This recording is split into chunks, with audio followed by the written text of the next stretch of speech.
Media sosial dan pengaruh buruknya terhadap mahasiswa.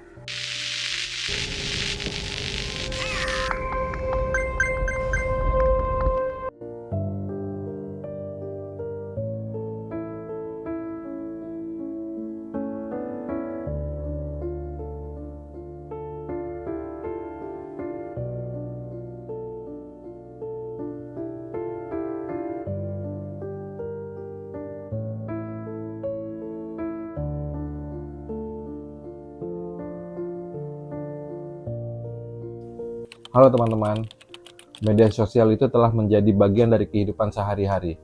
Hampir semua aktivitas mahasiswa, mulai dari belajar, berkomunikasi, hingga mencari pekerjaan sampingan, dilakukan melalui media sosial.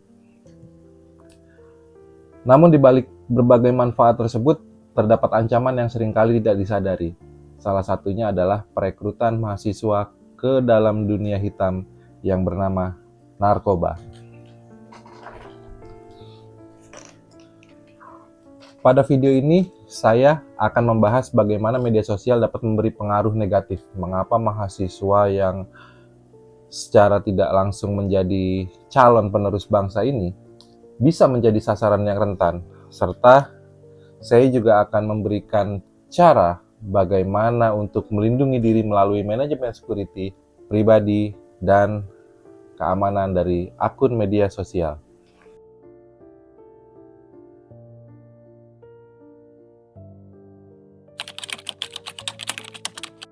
Media sosial memberikan banyak manfaat, seperti mempermudah komunikasi, mencari informasi, membangun relasi, hingga memperoleh peluang kerja.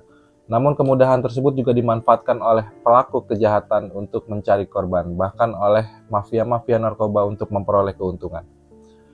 Mahasiswa merupakan salah satu kelompok yang cukup rentan ya, karena sering menghadapi dengan tekanan akademik, tuntutan untuk menyelesaikan skripsi, menyelesaikan jurnal, membuat tugas, serta tekanan dari ekonomi keluarga. Namun juga ada keinginan untuk memperoleh penghasilan tambahan seorang mahasiswa dari media sosial. Kondisi tersebut itu dapat dimanfaatkan oleh pelaku-pelaku kejahatan ya, pemain-pemain narkoba ya, melalui pendekatan di media sosial dengan menawarkan pekerjaan yang menguntungkan lah, kira-kira memberikan keuntungan yang banyak, yang besar. Tapi itu melanggar hukum dan merupakan bagian dari aktivitas yang ilegal. Berdasarkan berbagai pemberitaan di media massa dan pengungkapan kasus oleh aparat penegak hukum, telah banyak ditemukan kasus mahasiswa itu yang terlibat dalam penyalahgunaan maupun peredaran narkotika. Sebagian berperan, ada yang sebagai pengguna, namun tidak sedikit juga yang akhirnya menjadi kurir hingga sampai ke pengedar. Fenomena ini menunjukkan bahwa mahasiswa sebagai generasi muda juga dapat menjadi sasaran jaringan peredaran narkoba. Modus yang digunakan pun semakin beragam ya, mulai dari pergaulan, tawaran pekerjaan dengan imbalan yang menggiurkan, hingga komunikasi melalui media sosial itu yang sangat luas dan hingga memudahkan pelaku untuk menjangkau calon-calon korban dari masyarakat umum.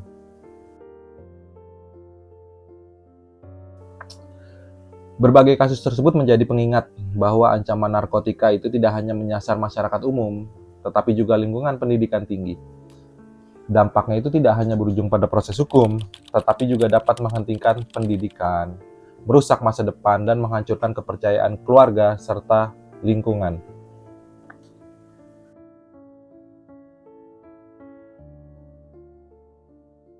Ketertarikan saya terhadap fenomena ini juga menjadi dasar dilakukannya penelitian ya, yang sedang saya kerjakan saat ini. Penelitian itu juga merupakan penelitian kualitatif yang mengkaji pengalaman seorang mahasiswa tingkat akhir, sudah semester 10 bahkan sudah lewat, yang akhirnya memutuskan menjual narkotika jenis ganja. Melalui penelitian ini, saya berupaya memahami proses pengambilan keputusan, faktor-faktor yang mempengaruhi keterlibatan subjek, serta bagaimana kondisi psikologis, sosial, dan lingkungannya yang berperan dalam keputusan dia menjadi seorang bandar. Harapannya hasil penelitian ini nih dapat memberikan pemahaman yang lebih mendalam mengenai faktor-faktor yang melatar belakangi keterlibatan mahasiswa tersebut. dan mudah-mudahan bisa memberikan saran untuk manajemen security pribadi seorang mahasiswa untuk menghindari dari kegiatan-kegiatan yang melanggar hukum seperti mahasiswa yang sedang saya teliti ini.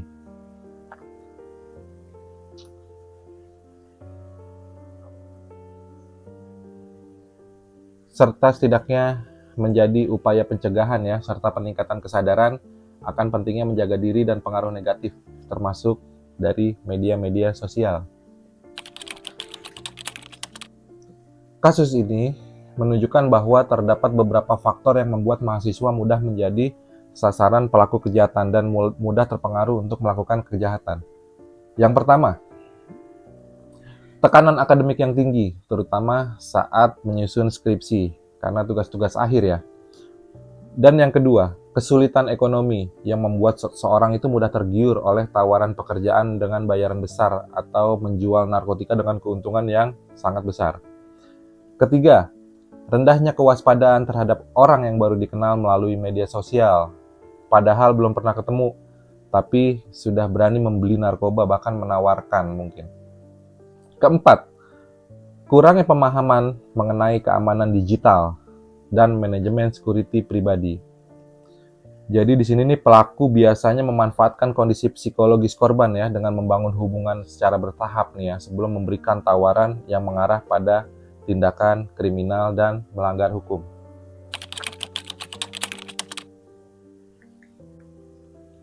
Jadi di sini media sosial bukanlah penyebab seseorang melakukan kejahatan, tetapi dapat menjadi sarana yang dimanfaatkan oleh bandar-bandar besar untuk mencari dan mempengaruhi calon-calon korban dari mahasiswa-mahasiswa yang tertekan. Salah satunya tekanan akademik, masalah ekonomi, dan kurangnya kewaspadaan diri dapat membuat mahasiswa mengambil keputusan yang salah.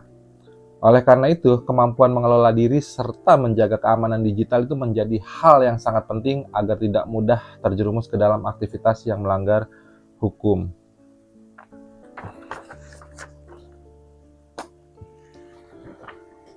Di sini ada beberapa saran untuk mahasiswa untuk menerapkan manajemen security pribadi dalam kehidupan sehari-hari dan dalam akun media sosial.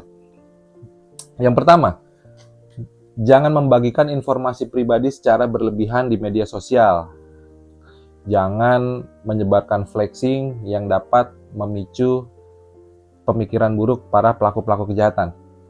2. Gunakan pengaturan privasi pada akun dan aktifkan autentifikasi 2 faktor. Ketiga, jangan mudah percaya kepada orang yang baru kenal di media sosial, terutama jika menawarkan pekerjaan dengan bayaran yang tidak masuk akal. Keempat, selalu periksa identitas dan legalitas perusahaan atau pihak yang menawarkan pekerjaan. Yang kelima, jika mengalami tekanan akademik atau masalah ekonomi, carilah bantuan kepada 1. Dosen pembimbing, 2. Keluarga, 3. Teman, atau layanan konseling kampus yang tersedia. Dan yang keenam, yang terakhir, tingkatkan literasi digital agar mampu mengenali modus penipuan, manipulasi, dan perekrutan yang dilakukan melalui media sosial. Jadi, pengetahuan dan wawasan juga sangat berpengaruh bagaimana Anda bisa mengenali kejahatan di media sosial. Sebagai penutup, media sosial itu memberikan manfaat apabila digunakan secara bijak, namun dapat menjadi ancaman jika digunakan secara asal-asalan. Mari menjadi mahasiswa yang cerdas, kritis, bertanggung jawab dalam menggunakan media sosial. Ingatlah bahwa keamanan bukan hanya melindungi akun digital, tetapi juga melindungi masa depan kita, psikologi kita, dari pengaruh negatif yang dapat merusak kehidupan. Terima kasih sudah menyimak, semoga materi ini bermanfaat dan dapat meningkatkan kesadaran kita semua tentang pentingnya manajemen security dalam penggunaan media sosial. Terima kasih. Saya disclaimer dulu, segala sumber yang ada di video ini yang videonya saya gunakan, cuplikan-cuplikan ada di deskripsi. Terima kasih.